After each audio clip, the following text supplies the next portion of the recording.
Fala galera, hello family, friends. Kevin James Gonzalez coming to you live. Welcome to the show, Black Belt Athletes on the Move.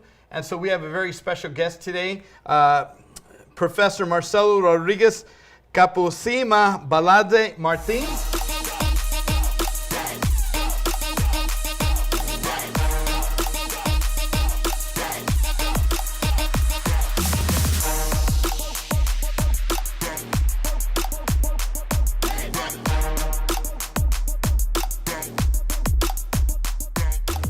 Welcome, Professor. Thank you, KJG. Listen, here we are in 2017.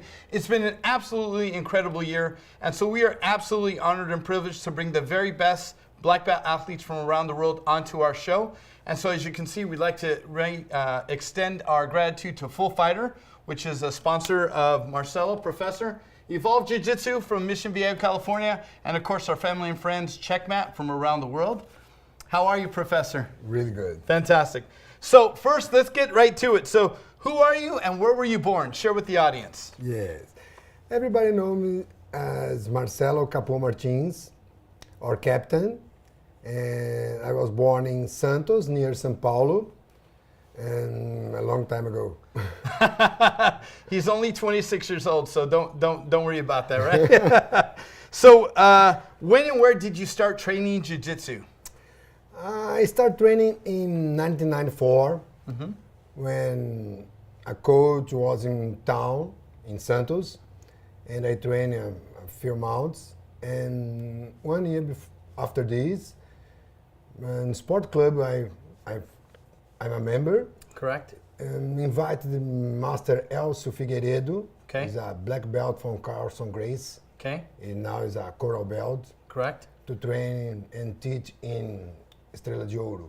Okay. The name of the club. Okay. And I started training, and never more I stopped this. Okay. And so what made you start the jiu-jitsu training? What was it that led you to that? I surfed all my life, and I'm looking for something to do all time because the surf is not consistent. Right. You can go, need waves, need to go to the beach, and after work is really difficult. Correct. And I look for something, and a good friend worked near of me in Santos downtown. Right. And invited me to try a class of jiu-jitsu. And I try. And you loved it. Yes, it's forever. And so when did you leave that team and you joined Checkmat? What year was that? Yes. With Master Elcio, I trained about 20 years. Okay. And one time I traveled to here. And The United States? Yes, Okay. yes. And I asked to Marcos Buchecha. Okay. It's a good name in jiu-jitsu. Hello, Buchecha. And I asked Buchecha, hey, Buchecha, where's the best place to train here?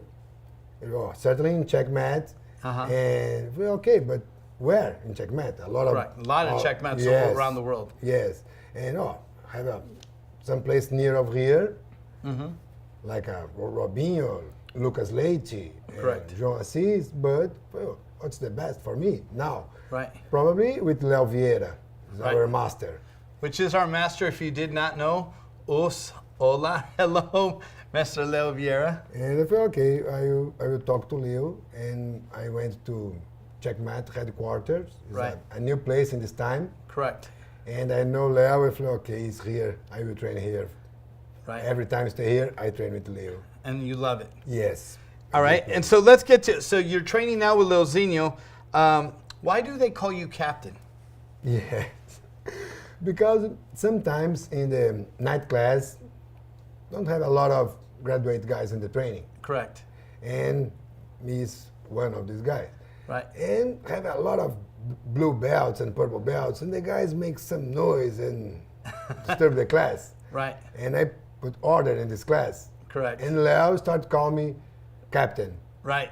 And so that was the nickname. Yes. All right. And all guys call me captain now because I come from the old school. Right. And old school. It's respect, discipline. Yes, You better keep P's and Q's. Everything. Yeah, blue belts are not asking black belts to roll. Yeah, you need to put your belt, you tie your belt face to wall, and these things, old school. Right. That's really, really good. And so, how do you deal with work now and training jiu-jitsu? Yeah, it's really difficult for if you need work all day Right. for training. I'm in Brazil. I'm a customs broker. Okay. I work in the customs in Port of Santos. It's Okay. a big port, and I work all day, All day, all day. all day. Yeah. And I need training at night Right. because it's not easy. If you have a hard day, you go to train at night. Correct. But You love it. I love this and do this a few years. He loves it. So that's really, real important, right? And so what are some of the benefits, Mestre? Again, we don't want to divulge, but for the 50 and older guys, that's our group, Master 4, 5, 6. What are the benefits that you find? Obviously, you're in amazing shape. I've had the privilege of training and getting smashed by my master here. Yeah. Tell us, what are some of the benefits that you love For about it? me, Jiu-Jitsu have only good things for you. Right. You have a good physical condition for training, and you stimulate for do these things. But for me, the important thing is a social part of Jiu-Jitsu because I make friends for lifetime. Lifetime, absolutely. Yeah. Yeah. Yes, I The have- Jiu-Jitsu lifestyle, that's what it's really After about. 23 years in Jiu-Jitsu, I have some friends. It's like my family. Right. Yeah. And so one of the benefits that I know, you love to contribute to organizations. Let's talk about, you did a seminar in partnership with the Movember Foundation. Yes. A few weeks ago, I talked with my friend from Jiu-Jitsu, Okay. Helio Barton. Okay. He's a good black belt. And Helio, what we can do about to Help. to help the community about this. And we're looking for something to do about this. And I know about the Movember Foundation. Okay. It's a serious foundation to work a health of men about cancer and other disturbs. Right. And we talked to Leo about this, and okay, let's make a seminar. Right. For Rise Found for this foundation. Right. And we did this is a success. A very successful. Well, congratulations on that. So what are some of the difficulties that Jiu-Jitsu athletes go through? For you as an athlete, because you're still competing, I know that you're going to be fighting at Nogi Worlds here next week, this coming weekend. What are some of the difficulties? Yes, it's really difficult for some guys in another country, like in Brazil. Travel to here is really, really hard. And expensive. And expensive. Especially without sponsors. Yes, because for professionals, It's one thing. it's one thing. Yeah. But for the The most, blue, purple, browns. Yes, it's really and even good. though I know they're winning championships, it's very difficult and costly. I think an average ticket's about $1,800, plus the cost of food, plus the training, yes. mat fees. and you need to leave your work in Brazil for come. It's, Right. It's A really month and a diff- half, right? Yes, Yeah. it's really Yeah, so difficult. that's a big sacrifice. Yes. Normally the guys don't have support for these, Right. the sponsors and these things. The most don't have this. And you've been fortunate. Full Fighter is your sponsored by Full Fighter. Yes, the owner of Foo Fighter Right. is my friend. Okay. Before the Foo Fighter, the guy is a customs broker too. Okay. There you go. Yeah, Good. and the guy helped me. And after this, the guy left this work with Right. customs broke and have all the attention to Foo Fighter. And Foo Fighter is growing in Brazil. Okay. And now is my sponsor. Okay. And give me these conditions to stay here and compete. And they everything. support you here, correct? Yes, yes. Thanks, Full Fighter. It's awesome to have that support. And so let's talk about some of your achievements this year. What success have you had as a black belt competing in the master division? What have you won this year? What divisions? What tournaments? Now I compete in Master 5. Okay. Until the last year, I competed in Master 4. Okay. But I think, oh, okay, and I go to the Master 5, my life is easy. It's not real, man. I know it's not real. In the words for the open class, Yes. you have names like Megaton, Jose Yeah. Mario Sperry. The names, when I start training, I listen to these names like a black belt. Correct. And it's not easy.